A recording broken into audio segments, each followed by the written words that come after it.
Si usted quiere recibir los contenidos del Tercer Canal, suscríbase y también ahí donde está la campanita para que lleguen todas las notificaciones de la agenda alternativa. Somos el Tercer Canal, la voz de los que no tienen voz. Un saludo desde el Ministerio de Hacienda y Crédito Público y les damos la más cordial bienvenida a esta rendición de cuentas, en la que socializaremos las principales acciones de esta cartera en el marco del gobierno del presidente Gustavo Petro. En nuestra agenda de hoy, el ministro de Hacienda y Crédito Público, José Antonio Campo Gaviria, hará una presentación sobre lo que ha sido la gestión de la cartera y posteriormente responderá las preguntas de la ciudadanía con apoyo de equipo sobre estos primeros 4 meses de trabajo. En esta rendición de cuentas nos acompañarán el viceministro técnico Gonzalo Hernández, el secretario general Juan Manuel Rusi, la directora de Participaciones Estatales en representación del viceministro general Adriana Mazuera, el director de la DIAN Luis Carlos Reyes y el superintendente financiero Jorge Castaño, quienes nos ayudarán a responder varias preguntas de interés para los ciudadanos. Agradecemos a quienes nos siguen a través de nuestra transmisión en vivo por nuestro canal de YouTube. No olviden seguirnos por nuestras redes sociales. En Instagram y Twitter nos encuentran como Minhacienda y en Facebook y LinkedIn como Ministerio de Hacienda y Crédito Público. Antes de darle paso al señor ministro, el director de Transparencia por Colombia, Andrés Hernández, nos envía el siguiente video en el que destaca la importancia de rendir cuentas.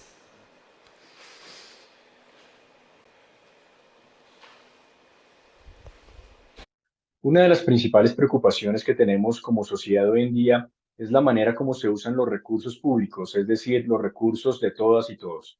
Y una de las principales herramientas que tenemos para hacer más visible la gestión de esos recursos es la rendición de cuentas.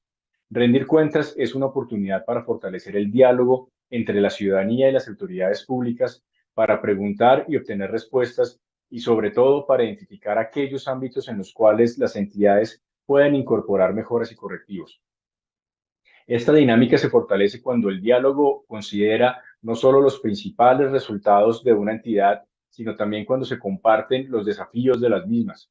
Y aún más cuando desde la ciudadanía aportamos nuestras lecturas y visiones para que puedan ser consideradas dentro de los procesos de gestión de las autoridades públicas. Así, la rendición de cuentas es una oportunidad para trazar cursos de acción orientados a lograr entidades más abiertas, transparentes, participativas y legítimas para la sociedad. Bajo estos propósitos, animamos a todas las personas interesadas a participar en la audiencia pública de rendición de cuentas del Ministerio de Hacienda y Crédito Público a efectuarse el próximo 9 de diciembre, fecha en la cual el mundo también conmemora el Día Internacional de Lucha contra la Corrupción.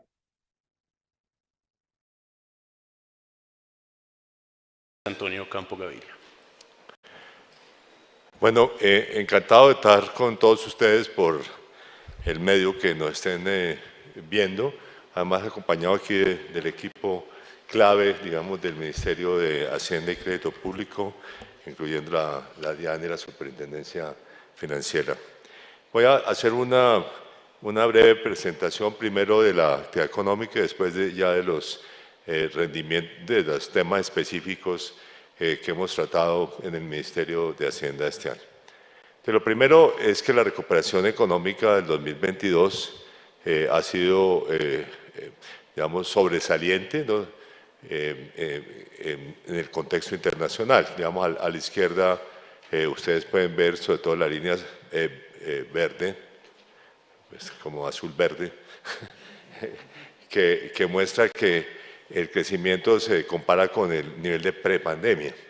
Estamos en un nivel que es casi un 12% por encima del prepandemia, y a la derecha el crecimiento anual del tercer trimestre del año, que como ustedes ven es absolutamente sobresaliente. O sea, muy pocos países del mundo superan, ahí de hecho en la gráfica solamente Arabia Saudita supera el nivel de Colombia. Esto también se ha reflejado en materia laboral, de manera que la tasa de desempleo, pues en realidad fue por primera vez de un dígito en mucho tiempo. En la última encuesta de hogares, digamos, desestacionalizada, pues da ese crecimiento del 10.4%. Pero lo que es igualmente sobresaliente es el crecimiento del empleo, que ha sido casi del 9%, de acuerdo con los últimos datos que tenemos en esa materia, y se ha dado en un conjunto amplio de sectores, como se muestra también en la gráfica. Uno de los problemas complejos ha sido, sin embargo, la inflación, que el último dato del mes de noviembre pues, nos dio 12,5%, pero sobre todo por el tema de los precios de los alimentos, que aumentaron 27% el último mes.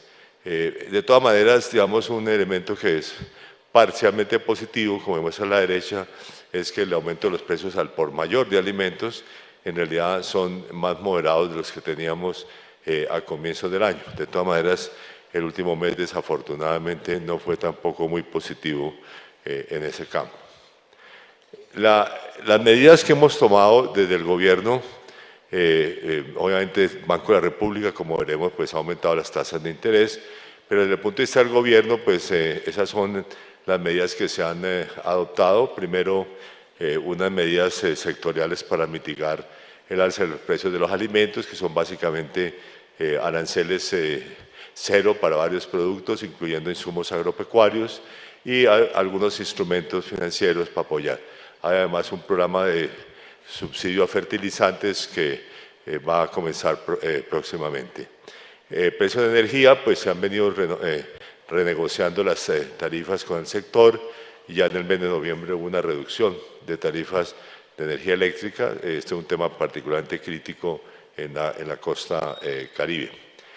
La desindexación, esperamos la próxima semana eliminar la indexación de una gran cantidad de actividades y servicios al salario mínimo para hacerlo en función digamos, del índice de precios al consumidor.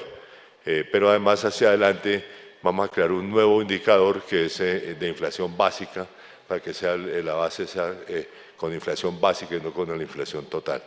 En tasa de cambio, pues como vamos a ver, los mensajes unificados del gobierno han calmado, digamos, si se quiere, el mercado cambiario y ya tenemos una tasa de cambio que además en el mes de noviembre tuvo un comportamiento bastante positivo. En combustibles, pues obviamente tenemos que hacer aumentos en los precios de los combustibles por el altísimo déficit del Fondo de Estabilización de Precios de Combustibles que le damos. Eso, sin embargo, se va a hacer gradualmente para no afectar la inflación. Y finalmente se ha adoptado para el mes de diciembre un subsidio para madres cabezas de familia de equivalente a 500.000 pesos mensuales. En términos de estabilización, aquí precisamente se muestra lo que se ha logrado. Digamos, el mes de octubre la tasa de interés de los TES había aumentado casi 3 puntos porcentuales, pero digamos, con digamos, la forma como el mercado ha tomado los mensajes ya más coherentes sobre estabilidad macroeconómica por parte del gobierno, digamos, la tasa ya ha regresado a los niveles de septiembre, que además es muy interesante porque esto además quiere decir que no, bueno, primero es una contribución importante al financiamiento público, que hay que pagar estas tasas y no las tasas que se habían en el pico que fue el 21 de octubre. Pero, digamos, además, pues debo resaltar que incluso no captan el aumento de las tasas de interés del Banco de la República, o sea que es una buena señal también para el sector privado. Las basadas en la LVR, que está a la derecha, también se han estabilizado, aunque todavía las de más corto plazo siguen siendo un poco más altas. Además, un tema sobresaliente ha sido la entrada de capitales para el mercado de TES. Digamos, pues hay meses negativos, digamos, octubre también fue negativo en ese campo, noviembre fue nuevamente positivo, pero en total nos han entrado, digamos, de agosto a noviembre, casi 7 billones de pesos, digamos, del mercado de TES, del mercado internacional al mercado de TES. Y lo que es interesante es que los márgenes de riesgo se han venido disminuyendo.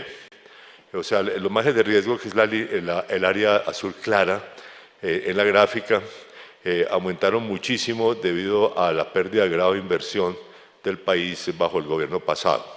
Pero, digamos, también aumentaron un poco a comienzo de este gobierno, pero se estabilizaron también de manera muy impresionante en noviembre y comienzos de este mes, de manera que, como ustedes pueden ver ahí, el margen de riesgo hoy, que es de 3.83%, es inferior al que teníamos durante el mes anterior al comienzo de gobierno. La tasa de interés total sí es que, digamos, tiene el margen de riesgo, pero también la tasa de referencia de los Estados Unidos, digamos, de bonos de 10 años, esa sí está todavía más elevada y por eso el costo del financiamiento total sigue siendo un poco más elevado. Pero, digamos, esa reducción es lo que nos permitió hacer un lanzamiento de un bono de deuda pública que tuvimos exitoso, en fin. Además, debo señalar que si vienen las noticias positivas que espero yo se tramitan nuevamente la próxima semana sobre la tasa de inflación de los Estados Unidos a la baja, eso va a seguir estabilizando, como ustedes ven, reduciendo la tasa de interés de largo plazo de los bonos del Tesoro de los Estados Unidos. Gracias precisamente a eso, pues el financiamiento internacional tuvo lo que se presenta a la derecha, pero lo más importante en realidad en términos financieros es el grandísimo apoyo de toda la banca multilateral y los bancos de desarrollo oficiales. O sea, el Banco Mundial, el BID, la CAF, digamos, han sido muy amplios en su financiamiento a Colombia. También dos agencias europeas, la KfW alemana y la Agencia Francesa de Desarrollo, que curiosamente me sorprendió un día que me dijeron que somos el principal cliente del mundo de la Agencia Francesa de Desarrollo. En fin, y está el Banco Centroamericano de Integración Económica, que también va a brindarle a Colombia un crédito por primera vez. Al lado derecho está la decisión que adoptamos de hacer la emisión de un bono, básicamente para pagar los bonos de las deudas del año 23 y 24 en el mercado privado. Esa fue una operación muy exitosa en la cual conseguimos 1.624 millones de dólares y como ustedes ven al lado izquierdo, básicamente se reemplazaron en cerca de más de 900 millones por los bonos a 2 años que se vencían en el 23 y el 24, que es el área azul a la izquierda. Pero además hay un recurso adicional por poco más de 700 millones de dólares que se va a utilizar para pagar el bono de marzo del 2023. O sea que ya, digamos, todo lo que se debe al mercado privado internacional 2023, tenemos recursos suficientes para hacerlo. Si esta tendencia, además que vemos en la gráfica anterior, continúa a la baja, esa tasa de interés, creo que Colombia va a poder regresar al mercado internacional de bonos privados ya con una emisión que nos dé liquidez internacional el año entrante. En materia fiscal, pues de acuerdo con la regla fiscal que vamos a cumplir, el año entrante generaremos, después de 3 años de déficit primario es déficit, digamos, antes del pago de la deuda externa, de la deuda pública, perdón. Entonces, ustedes ven ahí que veo 3 años consecutivos de déficit primario. El año entrante ya tendremos un superávit primario pequeño y esperamos consolidar un superávit ya consistente hacia adelante, con un déficit que estará por debajo del 3% del Producto Interno Bruto, que como se ven en la trayectoria histórica es un déficit bastante moderado. El año entrante, pues la expectativa es de una reducción del déficit fiscal del 5.6 al 4%. Esto quedó demasiados decimales allí, pero bueno, en realidad, esos son porcentajes, ¿no?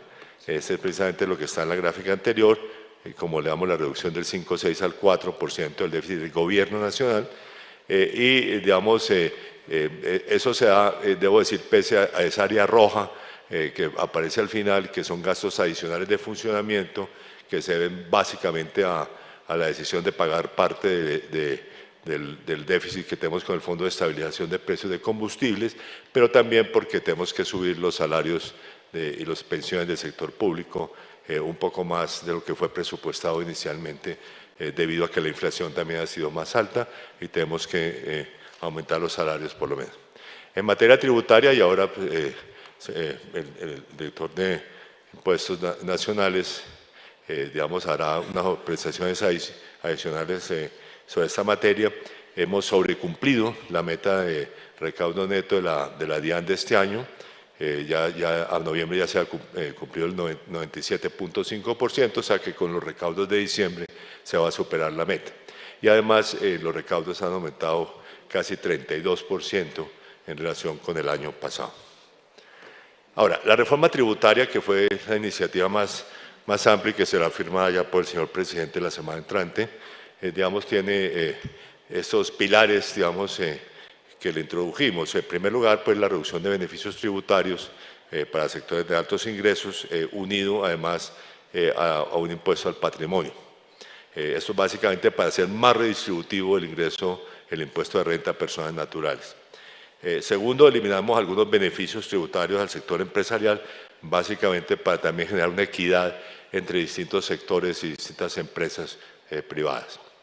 Lo tercero es mejoramos el régimen simple de tributación en forma significativa. Esto es básicamente es la forma de beneficiar a las microempresas, digamos, y las muy pequeñas empresas, y además tiene como objetivo que todas estas empresas realmente se formalicen tributariamente, o sea que sigamos aumentando significativamente ese grupo.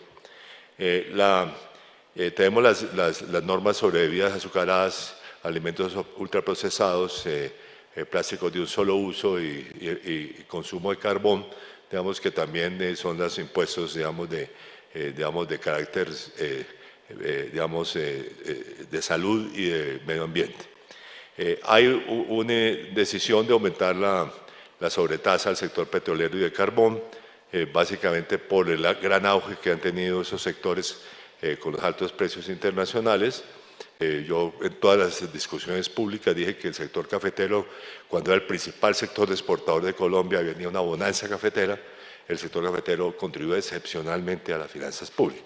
Entonces, lo mismo que le estamos pidiendo al sector de petróleo y de carbón, que ahora tiene sobre todo el de carbón, totalmente inesperado el auge, y el de petróleo también, todo esto como resultado de la invasión de Rusia a Ucrania. Y las medidas sobre evasión y elusión tributaria, digamos, que son las más rigurosas de la legislación colombiana en toda su historia. Digamos, los recaudos esperados el año entrante están muy determinados por los recursos de uso del subsuelo, o sea, por petróleo y carbón, pero esa proporción va a reducirse con el tiempo, de manera que son los otros impuestos los que aumentan gradualmente y ya domina el panorama de los últimos años. Esto es unos 20 billones anuales que estimamos que va a generar la reforma, a lo cual hay que agregar los que dé el control a la evasión y la elusión tributaria. Con esto, por primera vez, Colombia va a superar el promedio latinoamericano. Aquí en Colombia hay mucho queja histórica de que se pagan muchos impuestos, pues curiosamente pagamos menos que el promedio latinoamericano. Esto por primera vez vamos a estar por encima del promedio latinoamericano, y de hecho yo creo que no mucho, porque esa barra del promedio latinoamericano que está ahí del 17.8 en realidad no incluye todos los impuestos de Brasil, que aparece como una tasa de tributación baja, pero Brasil tiene una tasa de tributación regional inmensamente alta. Entonces, realmente si uno incluyera todo lo de Brasil, apenas estaríamos como en el promedio latinoamericano. Esto debo decir que es un logro porque, digamos, dada que los servicios sociales y los servicios ambientales y los servicios de infraestructura que provee el Estado son absolutamente esenciales para el desarrollo del país y para la equidad, esto, digamos, es importante tener los recursos públicos necesarios para hacerlo.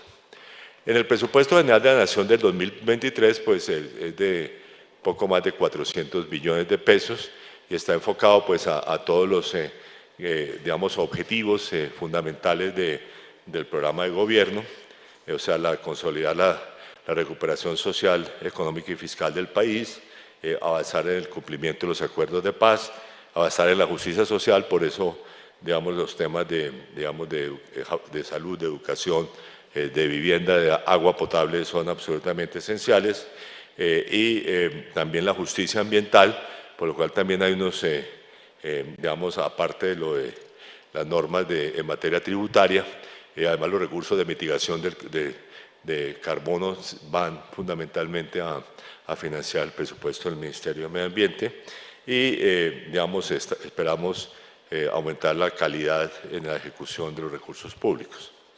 Digamos, como un todo, digamos, en relación con el proyecto que presentó el gobierno anterior, digamos, hemos logrado aumentar sobre todo la parte de inversión pública, que era un poco menos de 63 billones de pesos en el proyecto presentado por el gobierno pasado. Eso significa una caída del 10% en el presupuesto de inversión, o sea, el 20% si uno lo ajusta por inflación.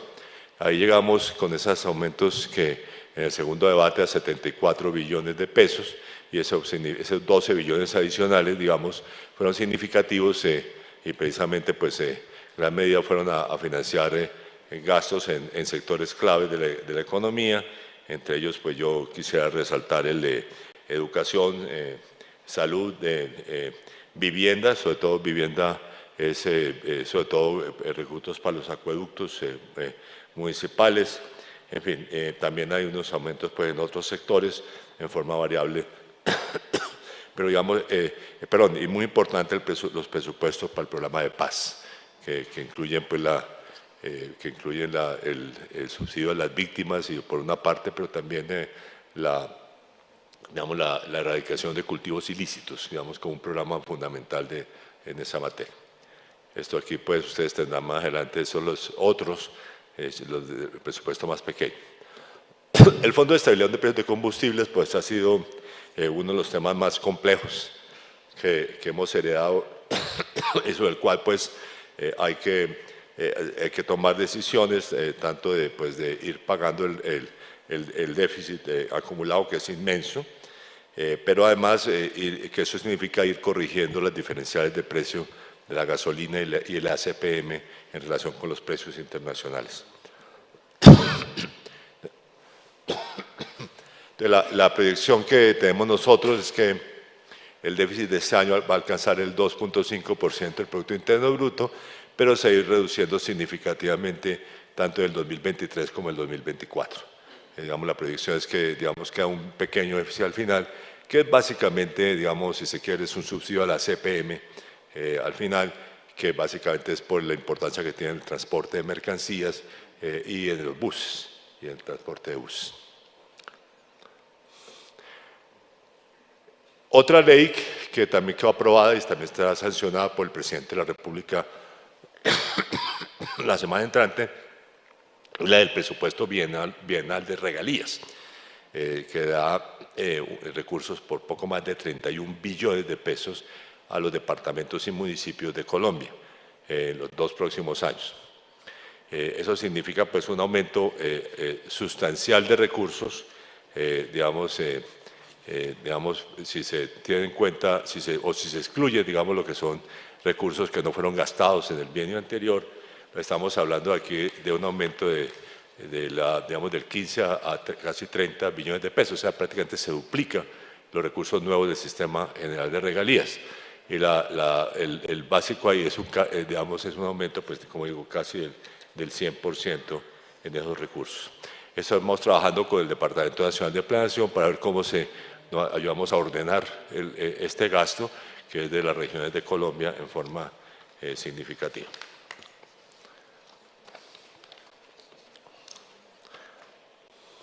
Bueno, esto es básicamente lo mismo, incluyendo los recursos que son de rendimientos financieros, de los recursos que no han sido gastados por el sistema. Otra tarea importante que hemos tenido es la organización del Grupo Bicentenario. El Grupo Bicentenario son básicamente las principales entidades financieras del sector público que, digamos, se cobijan bajo este holding financiero que es el Grupo Bicentenario, y allí, digamos, lo que se trata es precisamente de organizar, digamos, las tareas que están a cargo de este grupo, que son, de acuerdo con la primera reunión que tuvimos con el Grupo Bicentenario, son básicamente 3. Uno es mejorar la inclusión crediticia, o sea, mejorar el acceso de los microempresarios como en la discusión, pues, la terminología del gobierno, los miembros de la economía popular al crédito formal, o sea, para evitar el gota a gota, ¿no? El segundo, finanzas verdes, que es básicamente, combatir tanto mitigar, pero adaptarse al cambio climático, pero también muy importante, y es un tema del cual no se ha trabajado mucho, es cómo protegemos la biodiversidad de Colombia, dado que Colombia es el segundo país del mundo en materia de riqueza de biodiversidad por kilómetro cuadrado. Y el tercero es promover nuevas actividades, yo diría fundamentalmente exportadoras, pero también, las asociadas a la transición energética del país. Aquí pues uno por uno, el tema de inclusión crediticia, que es el que hemos avanzado más, tenemos como objetivo ya establecido 1 millón de microempresas adicionales con acceso a crédito durante el cuatrenio. Esto pues reduciría significativamente el porcentaje de empresas que no tienen acceso a crédito o que no demandan crédito. Digamos que de las casi 5 millones de micronegocios de Colombia. Y lo que estamos haciendo es cómo articular la oferta de servicios a través de distintos tipos de entidades financieras, no solamente los bancos, sino también otras entidades, como aquí lo queda claro en esta que fue el acuerdo con ASCO Microfinanzas, que firmé en la reunión que tuvieron en el mes de octubre, creo, y que significa pues trabajar con un grupo importante de entidades que le dan apoyo al microcrédito para superar el gota a gota, que es el término que se usa para ese acceso al crédito informal.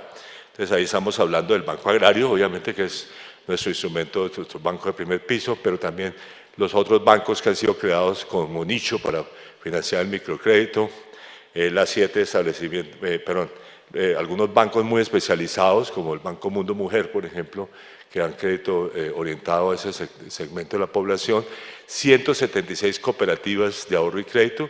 Esto además es otro sector que nosotros coordinamos directamente del Ministerio de Hacienda y que van a ser fundamentales también en el acceso a crédito. El interés de todo el sistema cooperativo, de las 5 cooperativas financieras grandes que están bajo vigilancia de la Superintendencia Financiera y 10 organizaciones no gubernamentales que también participan en la oferta de crédito. Y además, el apoyo aquí está siendo coordinado también por Banca de Oportunidades, como el primer gran objetivo del Grupo Bicentenario.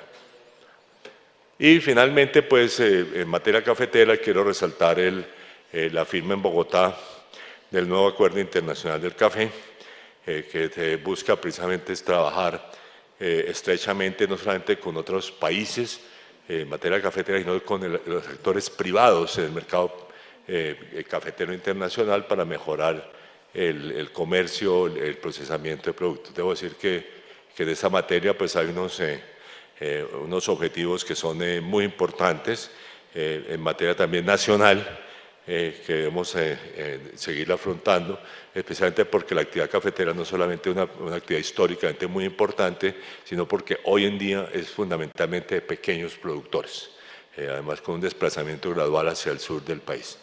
En esa materia yo quiero tal vez terminar con una anécdota, y es que cuando se firmó el nuevo acuerdo internacional en Corferias había una feria cafetera. Entonces me fui a visitar, bueno, solamente están todos los departamentos cafeteros de Colombia, sino por 2 cosas que me impresionaron mucho. La primera eran las varias organizaciones de mujeres cafeteras, varias que mostraban sus productos y cuáles estaban vendiendo y procesando en el mercado interno de varios departamentos del país. Ese tema del ascenso de la mujer dentro del mundo cafetero es un tema que es interesante, ¿no? Pero lo otro fue que me mostraron cómo en línea estaban varias empresas que producían café, tostado y molido, que Colombia nunca exportaba café tostado y molido, exportando sus libritas de café directamente en línea. Y me dijeron que ya el 5%, eso comenzó hace como 12 meses, y que ya el 5% del café colombiano se exportaba tostado y molido. Que eso es un avance muy importante fuera de las otras formas de exportación de café, la tradicional que es café verde, también café tostado, pero en grano, y muy interesante las nuevas empresas que exportan la de café liofilizado, la Federación de Cafeteros, y la de café también procesado de algunas empresas privadas. En fin, ese es un tema que es muy interesante, toda la reestructuración del sector cafetero que está en curso es uno de los temas más interesantes que estamos viendo. Bueno, con eso termino mi intervención y pasamos a la segunda fase, digamos, de esta. Sí, ministro, así es. Muchas gracias a usted por la presentación sobre las principales acciones que esta cartera ha adelantado en este primer tramo de gobierno. A continuación le doy paso al señor secretario general, Juan Manuel Rusi, quien nos hablará de las principales gestiones al interior de la entidad. Así que adelante, señor secretario. Mil gracias. Muy buenos días a todos, ministro, viceministro, viceministra encargada, director de la DIAN, superintendente, directora de presupuesto, demás directores del ministerio, funcionarios todos y la ciudadanía en general. Difícil agregar nada, digamos, a la presentación del ministro, señalar simplemente que por requisito legal la rendición de cuentas supone además abordar unos temas institucionales, que son los que a nivel de entidad me corresponde a mí entonces presentar. Señalar que este ejercicio de rendición de cuentas es el más importante en la tradición institucional de la vida, digamos, del Estado colombiano, cobra vital importancia porque supone motivar la participación ciudadana y lograr incentivar, digamos, la cercanía de los ciudadanos con los temas de la vida pública. Así las cosas, voy a presentar el presupuesto del Ministerio de Hacienda, señalando que el presupuesto del Ministerio de Hacienda es atípico, en la medida en que tiene un componente meramente interno institucional, pero adicionalmente contiene otros componentes que rebasan justamente la perspectiva tradicional propia de una entidad pública y pues se involucra con los aspectos propios del presupuesto general de la Nación y de todo el sector público.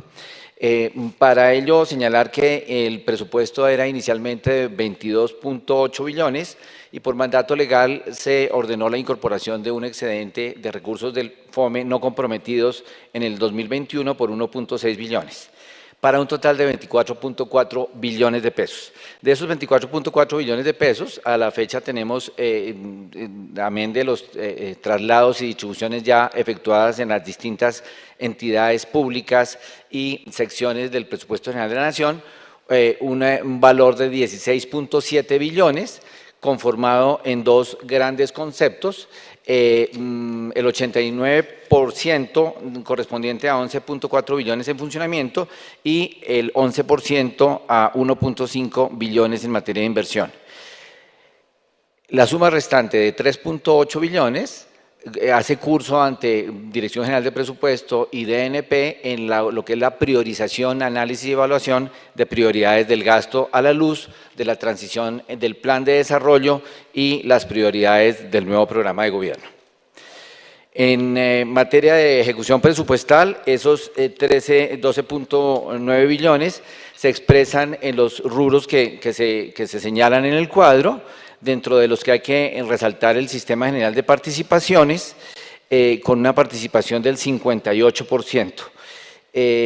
Adicionalmente, transferencia, los recursos previstos para el FEPEC, que ya explicó el señor ministro, que es el Fondo de Estabilización de Precios de Gasolina y Diésel, y Biodiesel y Biogasolina, recursos por el 4% en 520.000 millones para el PAEF, Programa de Apoyo al Empleo Formal, y aportes a organismos internacionales a los que también ya se aludió en la presentación anterior, fundamentalmente BID, CAF y BIRF, con una participación del 4%. El resto de los recursos, para resaltar que la operación solamente cuesta el 1% y son recursos de la nómina, otras adquisiciones de bienes y servicios, y en los componentes de inversión señalar la importancia de los recursos apropiados en el presupuesto general de la Nación con cargo al Ministerio de Hacienda para la cofinanciación de la implementación de sistemas de transporte de pasajeros. Allí están los recursos del metro, la primera línea del metro, los demás sistemas de transporte masivo, Cali, Barranquilla, Santa Marta y el resto de proyectos a nivel nacional. un apoyo para el plan Todos Somos Pacíficos en el Litoral Pacífico, con una participación muy pequeña, y la adecuación del CIF Nación, que tiene también una importancia mayúscula en lo que es el fortalecimiento del sistema de información financiera y pública a cargo del Ministerio de Hacienda y que irriga a lo largo y ancho del país a todas las entidades públicas. Por su parte, digamos, los demás conceptos que ya han sido motivo de distribuciones presupuestales, habría que señalar otras transferencias que se han efectuado previo concepto de la Dirección General de Presupuesto, dentro de las que se resaltan los rubros correspondientes al proceso de paz, a la atención de emergencias y al FEPEC. Están de manera significativa los demás recursos del Fondo de Compensación Interministerial, que adicionalmente también se han dispuesto para la atención de emergencias, y otros recursos para transferencias a universidades conforme al mandato de la Ley 30 del 92. El rubro de sentencias y conciliaciones, que se prevé siempre de manera restrictiva en todas las entidades y que es administrado a lo largo de la vigencia fiscal por el Ministerio para el cumplimiento solamente de aquellas providencias judiciales que quedan ejecutoriadas y que deben ser satisfechas a la mayor brevedad posible para evitar el reconocimiento de intereses conforme a las reglas previstas en el Código General del Proceso. Unos gastos inherentes a la intervención administrativa que surgen conforme las necesidades del mercado y que en el presente año fueron trasladados a la Superintendencia de Sociedades. Y el FOME, el Fondo de Mitigación de Emergencias, que ha demandado recursos por 1.620 millones de pesos para la atención de la pandemia. Están además los recursos acumulados de la inversión, conforme al detalle que también se presentaba. Ahora viene el componente de contratación. En el componente de contratación hay que señalar que la ejecución asciende a 22.000 millones de pesos, donde se sigue, digamos, una participación significativa de las cuantías. 100 millones es mínima cuantía, lo que está entre 100 millones y 1.000 millones son selección abreviada, y arriba de 1.000 millones de pesos es licitación pública. Así las cosas, se resalta entonces el inventario, digamos, de concursos de méritos, licitaciones públicas, selecciones abreviadas y mínima cuantía. El detalle también de la contratación directa, donde cabe resaltar que esa contratación directa, digamos, está representada significativamente por contratos interadministrativos que se hacen para la ejecución de los recursos financieros en convenios con el Banco de la República, y adicionalmente en las demás operaciones de crédito público y operaciones conexas que demandan las operaciones de deuda pública en el exterior también. Contratación de intermediarios financieros, bancos para las emisiones de bonos y todos los componentes de prestación de servicios calificados que también demandan esas gestiones. En materia de sostenibilidad ambiental y social, hay que señalar que se implementaron unas fotoceldas, unas energías limpias y renovables que para el segundo piso y el séptimo piso del Ministerio, lo que asciende a una capacidad de producción in-house de 11.000 kilovatios hora, que va a permitir además una reducción del gasto público por ese concepto, pero amén de ello, lo que debe resaltarse es fundamentalmente el compromiso del gobierno y el compromiso del Ministerio de Hacienda en relación con la implementación de energías renovables y de implementación de políticas de impacto ambiental favorable. Se resaltan adicionalmente otras acciones, como el Manual del Sistema de Gestión Ambiental, que establece una política ambiental, contempla 7 programas, prevé 2 planes de gestión y mejora continua ambiental y establece otras medidas, digamos, del manual. Un programa de responsabilidad social en materia de reciclaje que ha sido ejemplar en botellas de plásticas y empaques plásticos, que ha sido también exitoso. Y eso nos ha permitido en el Ministerio de Hacienda, en sumatoria entre las acciones de esta administración, pero además con reconocimiento de las acciones adelantadas con anterioridad al 7 de agosto, que el Ministerio adquiera una categoría élite en lo que es el reconocimiento del PREAD, que es de la Secretaría Digital de Ambiente, en la implementación de estas políticas ambientales. Y muy particularmente se ha llegado también incluso a la generación de una huerta urbana y compostaje de la entidad que funciona aquí en Casas de Santa Bárbara y que permite a los funcionarios, digamos, asumir esa conciencia ambiental y el aprovechamiento de los residuos orgánicos a través del lombricultivo y la compostera que genera abono y que permite allí tener una huerta propia en el seno del Ministerio de Hacienda. En materia de talento humano, el régimen propio del Ministerio de Hacienda es el régimen de carrera administrativa, hay cargos de libre nombramiento y remoción, cargos de carrera administrativa que son la regla general, y en la actualidad se adelantan la provisión, una convocatoria con la Comisión Nacional del Estado Civil por 257 vacantes. De esas 257 vacantes hay que resaltar que 58 cargos han sido objeto de promoción interna, en reconocimiento a una vida de mérito, una vida de consagración al interior del propio ministerio. El ministerio se ha caracterizado por tener una carrera al interior del ministerio que hace que en reciente evento hayamos condecorado, hayamos reconocido a los pensionados y a los prepensionados que llevan 40 años, 35 años, 30 años, 25 años, toda una vida al servicio del ministerio. Y por política del gobierno, del presidente, del ministro, el propósito fundamental es el reconocer, digamos, esa vida de entrega, de sacrificio, de contribución al país a través de la gestión adelantada en el ministerio. Aquí hay que resaltar que de esas 257 vacantes, el estado del arte ante la Comisión Nacional del Servicio Civil es que se ha hecho la verificación de los perfiles de los aspirantes para pasar a la siguiente fase, que va a ser la aplicación de pruebas. Y en el año inmediatamente anterior, durante el año 2023, tendremos la provisión mediante el sistema meritocrático de carrera administrativa de esas vacantes disponibles hoy. Resaltar además que hemos también obtenido la calificación de entidad familiarmente responsable con base en los 5 criterios que se tienen para esa calificación: mejorar la calidad en el empleo, flexibilidad temporal y espacial, apoyo a la familia de los trabajadores, desarrollo personal y profesional e igualdad de oportunidades. Quizás un criterio adicional a los que allí se resaltan y que resultaría fundamental en esta evaluación es el grado de compromiso y el grado de pertenencia de los funcionarios con la entidad. Y en el ministerio eso hay que resaltarlo, como ya se ha señalado, porque las personas han dedicado su vida, han hecho carrera, han construido su historia familiar y personal en el ministerio, y eso hace que tengamos el mejor grupo humano al servicio del país en el Ministerio de Hacienda y Crédito Público. Gestión jurídica y de control. Hay que resaltar en esta materia que pues por aquí pasan pues todos los decretos que involucran al sector de Hacienda.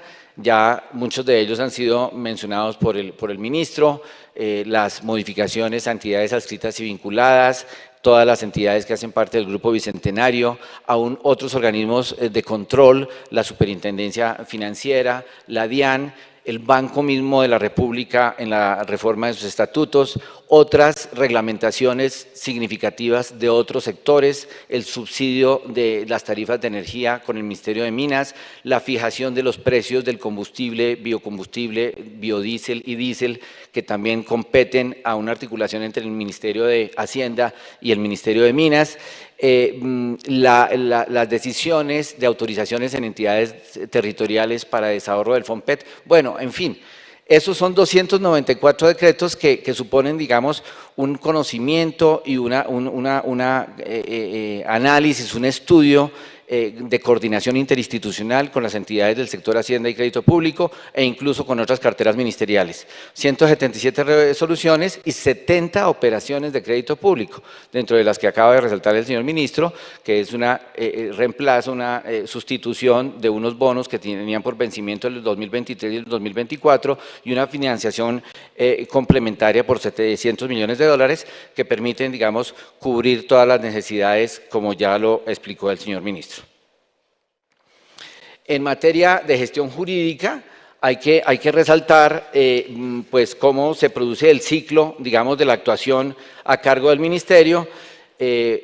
8.284 derechos de petición, que también atañen a la totalidad, digamos, del sector de Hacienda y Crédito Público y a otros sectores que involucran también al Ministerio de Hacienda y Crédito Público. Es decir, esos son derechos de petición de suma importancia y de orientación transversal.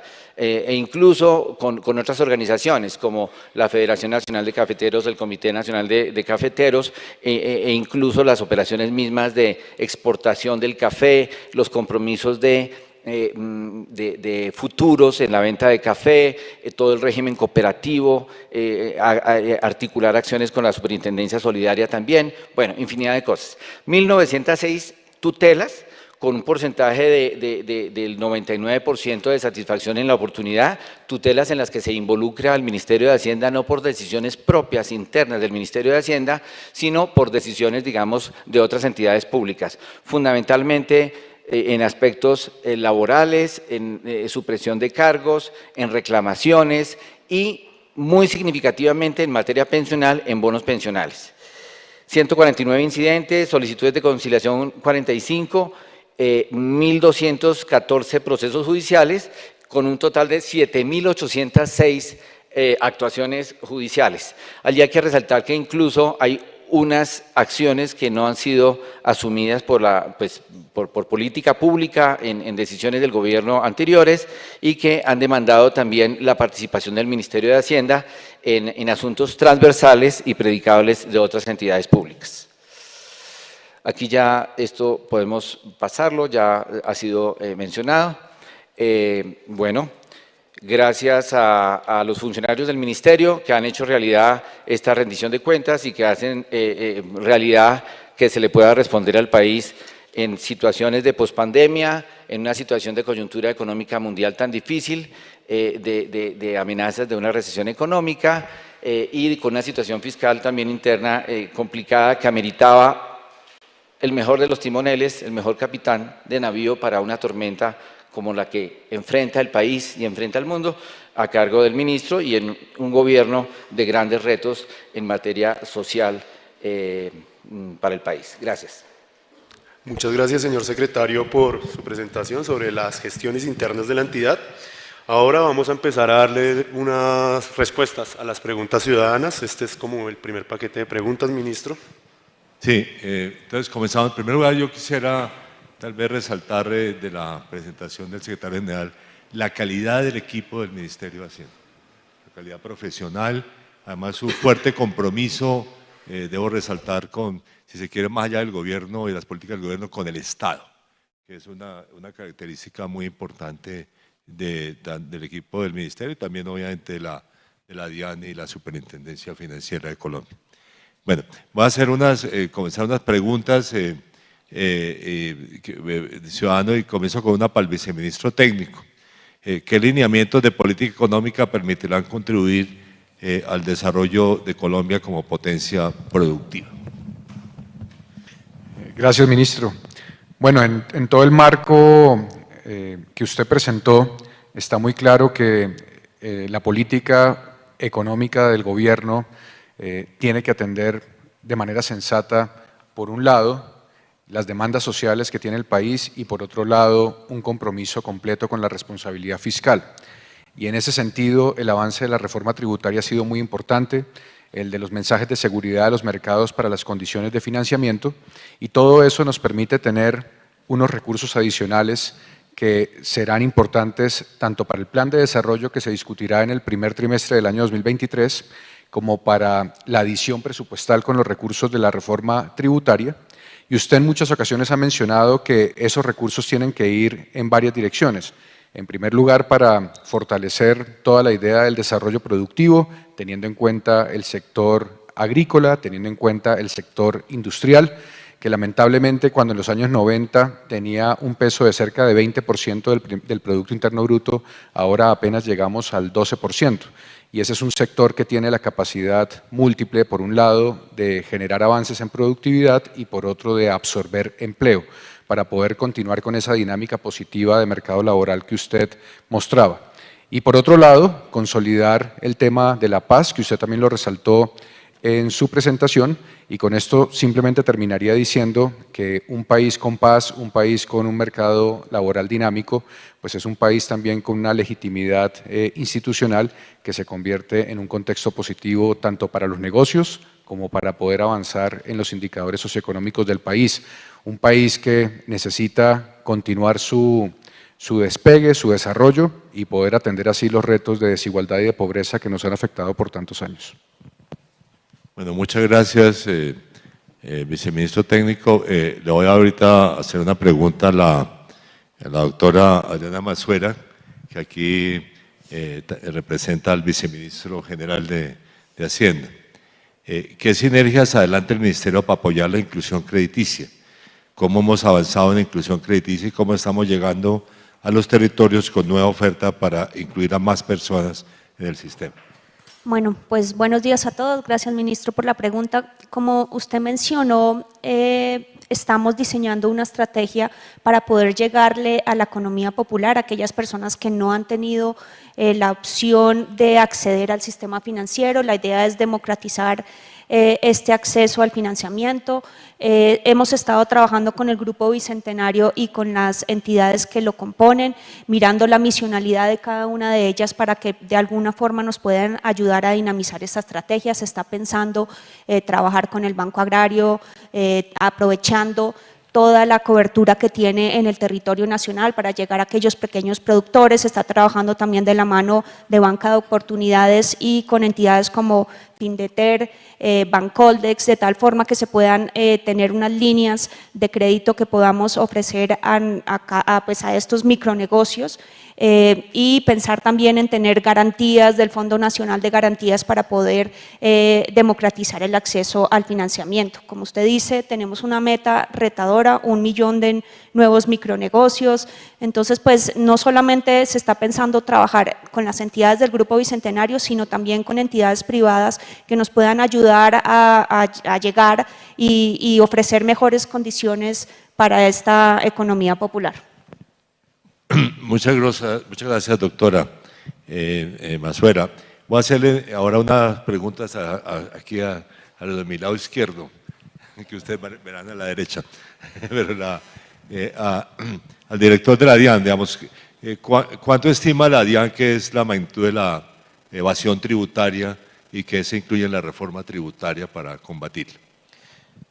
Bueno, ministro, las estimaciones de la evasión son preocupantes, como lo sabemos. En evasión por parte de personas naturales se estima alrededor de 2.2% del PIB, algo similar, 2.2% en evasión de personas, de IVA, perdón, y 1.8% del PIB en personas jurídicas, lo cual nos lleva a casi 8 puntos porcentuales, a casi 6 puntos porcentuales del PIB, cercano a 80 billones de pesos. Comparado con la magnitud de la reforma tributaria, esto es grande y es por eso que la reforma incluyó una serie de medidas para dar una lucha frontal contra la evasión. La medida más debatida fue la del fortalecimiento de las sanciones para la evasión, específicamente para la omisión de activos y la declaración de pasivos inexistentes, cuando una persona oculta dinero que tiene, cuando debería estárselo contando al Estado. Inmediatamente esto se configura en un delito. Y lo que ocurre ahora es que las personas, los reincidentes que ya una tercera vez incurren en este delito, no van a poder extinguir la acción penal, sino que van a enfrentarse a penas de 3 o más años de cárcel. Lo mismo para otro tipo penal que se fortaleció, el delito de defraudación tributaria, en el cual antes, si la gente pagaba lo que debía 20 veces, no tenía riesgo de irse a la cárcel. Ahora lo que sucede es que si se incurre en este delito ya de una manera reincidente, hay una pena de cárcel que no se extingue. El primer delito, el de omisión de activos y declaración de pasivos inexistentes, también se bajó el umbral a partir del cual se comete. Antes, si una persona ocultaba activos de más de 5.000 salarios mínimos, era que incurría en el delito. Esto se redujo a 1.000 salarios mínimos, y el delito de defraudación, de cuando yo dejo de pagarle impuestos al Estado, se incurría a partir de 250 salarios mínimos, ahora es a partir de 100 salarios mínimos. Uno podría pensar, bueno, de pronto se pudo haber hecho aún más bajo, pero realmente aquí lo que se busca es ir detrás de las personas que le están generando costos grandes al Estado, sobre todo de una manera intencional y deliberada, y no ir a molestar a alguien que cometió un error de redondeo, que simplemente por una imprecisión no pagó exactamente lo que debía o no declaró exactamente sus activos. Y además de esto se ha creado una serie de medidas que se aprobaron en la reforma tributaria para fortalecer la lucha contra la evasión. Son varias, pero pongo un ejemplo. A algunas sociedades les convenía tener residencia fiscal por fuera de Colombia, y la manera en la cual se consideraba que la residencia fiscal estaba por fuera era si las decisiones directivas se tomaban por fuera del país. Cambiamos ese criterio para que sean las decisiones del día a día las que se tengan que tomar por fuera del país. De lo contrario, nos arriesgábamos a que se siguiera incurriendo en la práctica de que la junta directiva de una empresa que para todos los efectos prácticos es colombiana, hace sus operaciones del día a día en Colombia. Sucedía que los miembros de la junta directiva se iban una vez al año a Miami a tomarse un café en un Starbucks, tomaban sus decisiones directivas principales allá y se acogieron los beneficios tributarios que no les correspondían. Entonces, esa y otras medidas, como la de, por ejemplo, ser muy claros en cuanto a que las empresas no pueden incluir como gastos de la empresa, gastos personales de sus socios, pensamos que nos van a permitir fortalecer el recaudo tributario y reducir esos casi 80 billones de pesos que estimamos se pierden con la evasión. Bueno, muchas gracias, señor director. Le hago ahorita una pregunta al superintendente financiero. Digamos, la economía va a tener una desaceleración como parte de este proceso mundial. ¿Cómo ven desde la superintendencia los riesgos que enfrenta el sistema financiero y qué se está haciendo para mitigarlos? Gracias, ministro. Un saludo muy especial a todos los miembros del equipo del Ministerio de Hacienda y, por supuesto, a las personas que nos siguen en esta audiencia pública de rendición de cuentas. En efecto, ministro, desde la Superintendencia Financiera con el Ministerio de Hacienda hemos venido trabajando en asegurar un buen cierre de año para el sistema financiero, y esto es muy importante porque es lo que permite prepararlo para lo que pueda suceder el año entrante. En materia de cierre del sistema financiero, lo que la superintendencia ha observado es que, en línea con el comportamiento económico del 2022, el sistema financiero cerrará con unos indicadores tanto prudenciales como de comportamiento del sistema bastante positivos. En términos, por ejemplo, del saldo de depósitos, vamos a tener unos datos muy cercanos a los 600 billones de pesos en cuentas de ahorros y en cuentas corrientes. La cartera estará rondando cercana a los 650 billones de pesos aproximadamente, y lo importante es que los colombianos siguen siendo muy buenas pagas. En el ejercicio del pago de las obligaciones con el sistema financiero tenemos un indicador de cartera vencida de 3.7%, lo cual significa que de cada 100 pesos, solamente 3.7 pesos se encuentran en una mora superior a 30 días. Y además, el nivel de provisiones del sistema financiero cubren con gran amplitud este indicador de cartera vencida. Estos datos, ministro, son muy importantes por lo que es lo que nos permite preparar al sistema financiero para lo que pueda suceder hacia el año entrante. Las expectativas del panorama económico internacional y local nos hacen prever que seguramente el año entrante tendremos una desaceleración, unas altas tasas de interés y tal vez una inflación que empiece a converger a su línea centro, y entonces desde esa perspectiva para la superintendencia ha sido clave preparar al sistema no solamente para absorber los choques adversos que se puedan llegar a presentar, sino la instrucción, ministro, que usted nos ha dado es también preparar al sistema para que no sea procíclico y por el contrario se mantenga la función económica de que el sistema financiero pueda seguir proveyendo créditos a la economía, a los hogares y a las empresas. Entonces, la perspectiva que tenemos es que el año entrante tendremos seguramente algo de turbulencia, ministro, pero nada que afecte la seguridad del vuelo. Bueno, muchas gracias, señor superintendente. Le voy a hacer una pregunta ahora al secretario general del Ministerio. Respecto del proceso de ejecución del presupuesto asignado al Ministerio, así como de elaboración y presentación de los estados contables de la entidad, ¿cuál ha sido el resultado de las auditorías realizadas por parte de la Contraloría General de la República? Sí, ministro. Pues resaltar precisamente esa fortaleza institucional que es una fortaleza de todo el sector, para señalar la importancia de los sistemas de información ejemplares en otras entidades como la Superintendencia Financiera, la Dirección de Impuestos y Aduanas Nacionales, la Contaduría General de la Nación, pero adicionalmente la UIAF, la Unidad de Análisis e Información Financiera. Allí, justamente la incorporación en los sistemas de información, del sistema de información financiera, de los sistemas presupuestales, de ahora el mejoramiento hacia lo que es la llave presupuestal y la integración además de esa información del país, involucradas también las entidades territoriales, constituyen la principal fortaleza del Ministerio y del sector. Eso ha permitido, ministro, que en punto de la calificación de la Contraloría General de la República, en los últimos 10 años, nosotros hayamos obtenido una opinión razonable sobre la ejecución presupuestal y sin salvedades a los estados contables.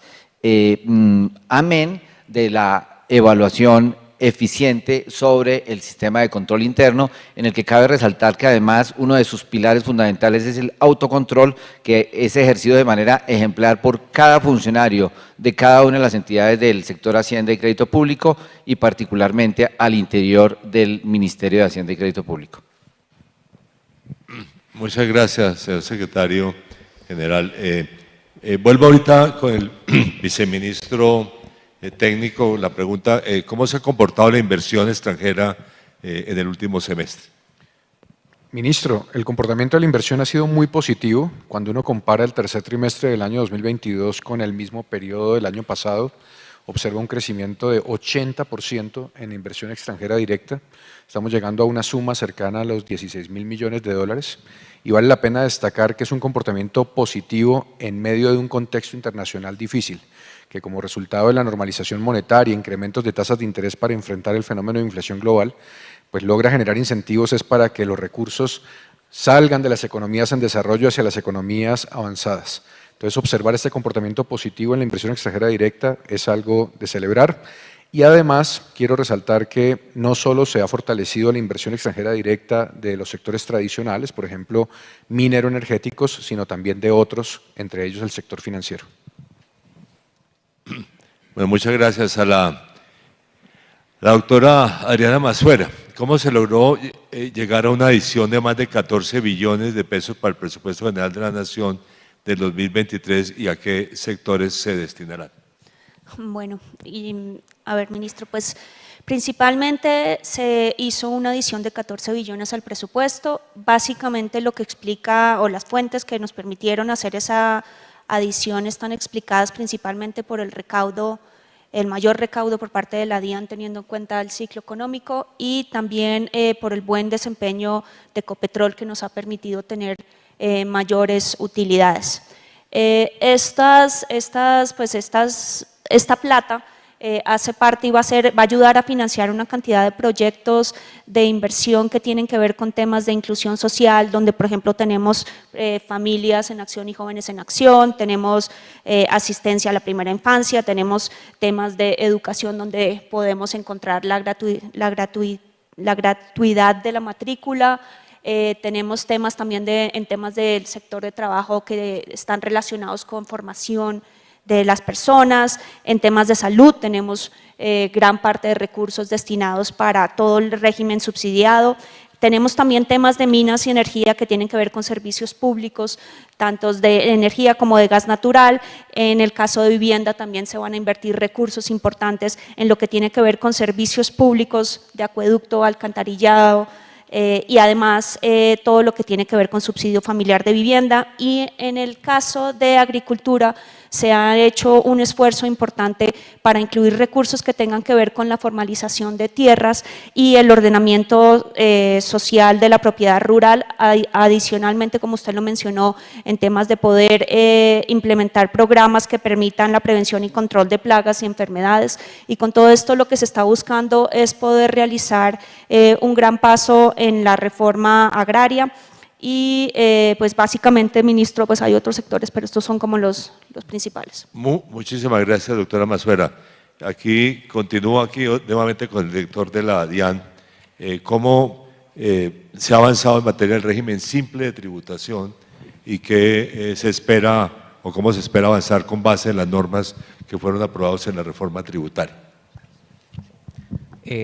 Claro que sí, ministro.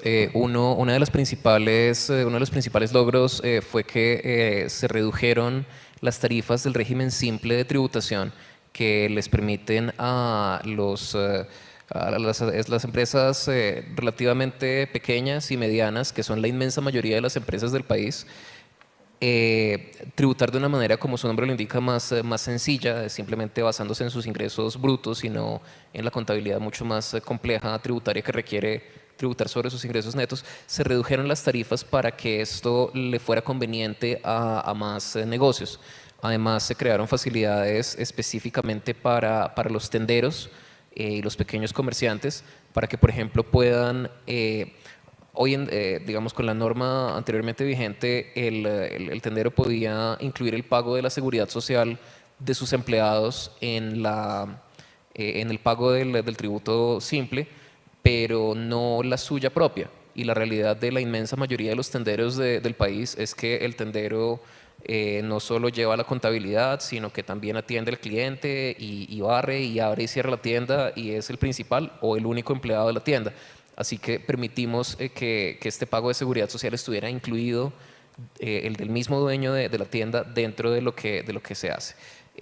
Así que hubo una reducción grande de tarifas y la adición de este beneficio, y sobre todo de parte de la DIAN también hay un compromiso a partir de ya para hacer más accesible este régimen a quienes pueden beneficiarse de él, explicar cómo les puede beneficiar, apoyar a quienes estén considerando hacer la transición hacia el régimen simple, porque aunque ha aumentado la cantidad de pequeñas empresas que se acogen a él, hay muchas a las cuales les beneficiaría hacerlo, y por falta de información correcta que debe provenir de la DIAN, no lo han hecho, y estamos completamente a su disposición para apoyarlos en este tránsito.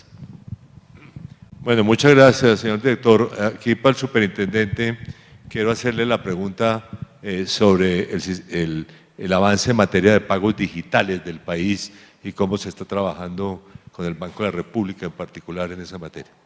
Así es, señor ministro. Creo que es una noticia extraordinaria para el país poder anunciar lo que en la semana pasada, gracias a la instrucción que usted nos ha dado conjunto con el Banco de la República, una mejor participación y más intensa participación del Banco de la República en la adopción de un sistema de pagos inmediatos para el país.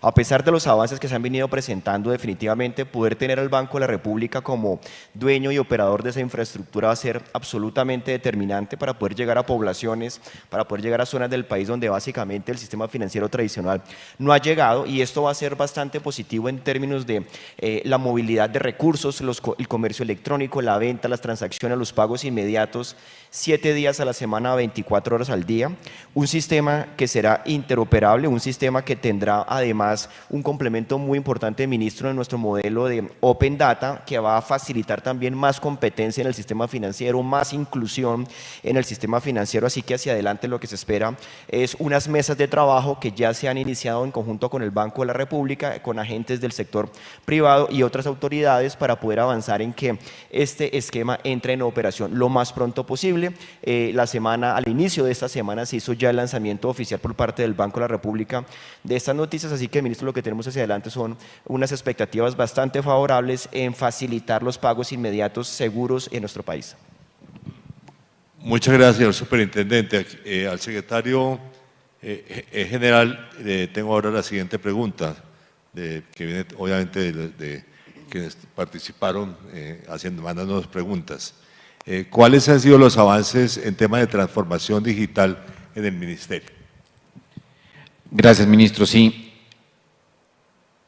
una de las grandes fortalezas del sector de Hacienda y Crédito Público son sus sistemas de información, pero conforme a las directrices del presente gobierno, de los programas de gobierno, de los postulados a incorporar en el nuevo plan de desarrollo, es la incorporación de nuevas tecnologías y fundamentalmente de la inteligencia artificial, lo que va a permitir hacer aún más eficientes todos los sistemas de información ya existentes y disponibles, el sistema de información financiera, el sistema presupuestal, la incorporación ahora de unos desarrollos denominados la llave presupuestal.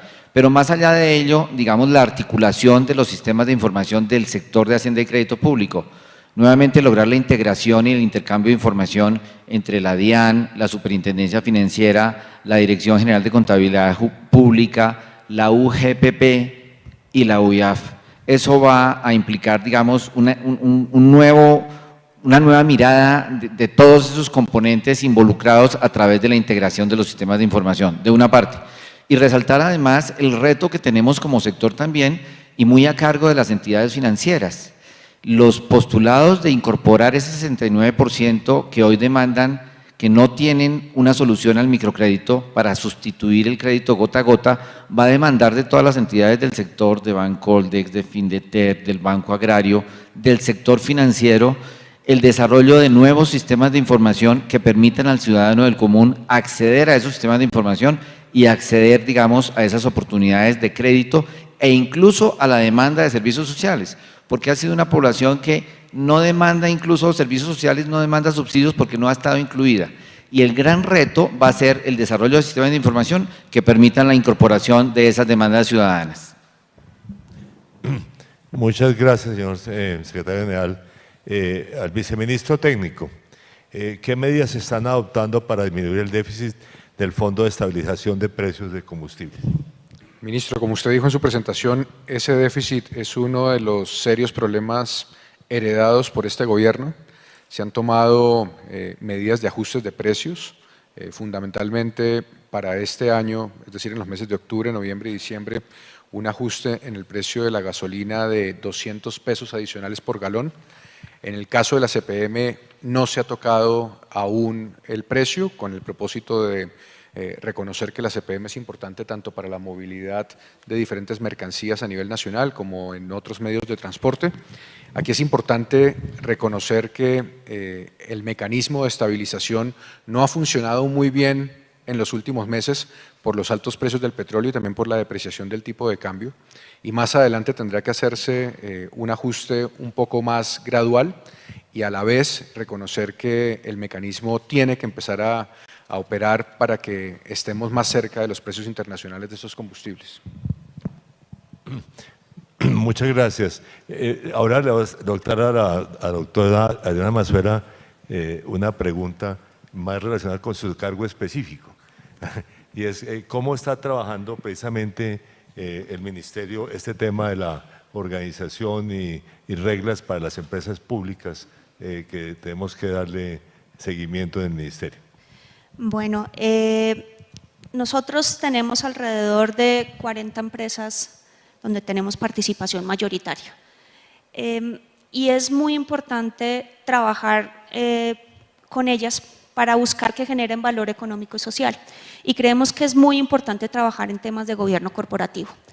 Entonces, en este momento nos encontramos trabajando en un código de propiedad, que la idea es que se lo podamos pasar a nuestras empresas y que estas empresas, si tienen alguna participación en alguna filial, se lo pasen. Ahí lo que estamos dando y estamos dotando a las empresas es de que tengan temas de planeación financiera, donde se puedan diseñar unos planes estratégicos de 3 a 5 años con sus indicadores, en temas de planeación financiera donde también tengamos sus indicadores y los podamos mirar.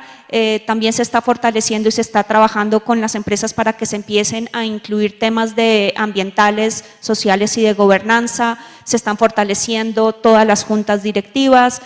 Se están dotando a todas estas empresas de mejoras en gobierno corporativo que estén alineados con lo que nos dice la OECD, para que tengan canales de denuncia, códigos de ética, de esta forma pues estamos convencidos que si logramos sacar este código de propiedad que se pueda ser replicado en estas empresas, creo que podemos tener avances importantes y continuar con lo que venimos haciendo hace unos años.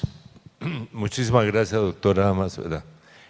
Al director de la DIAN, una pregunta que quiero hacerle sobre la ampliación de la planta de la DIAN que fue aprobada en la reforma tributaria, digamos, y cómo, digamos, qué propósitos tiene y cómo se va a implementar.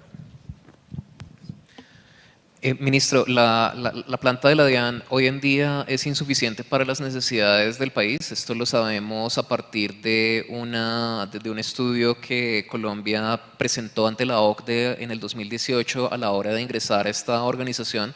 Cuando comparamos el número de empleados de la administración tributaria que existen por número de contribuyentes, se llega a la conclusión de que se necesita ampliar de manera sustancial la planta. Las estimaciones de las que habla este reporte es de alrededor de 6.200 empleados más. En la reforma tributaria no hay un número específico, sino que simplemente se le da al presidente de la República facultades para hacer esta ampliación según las necesidades que tengamos. ¿Cuál es el propósito de la ampliación?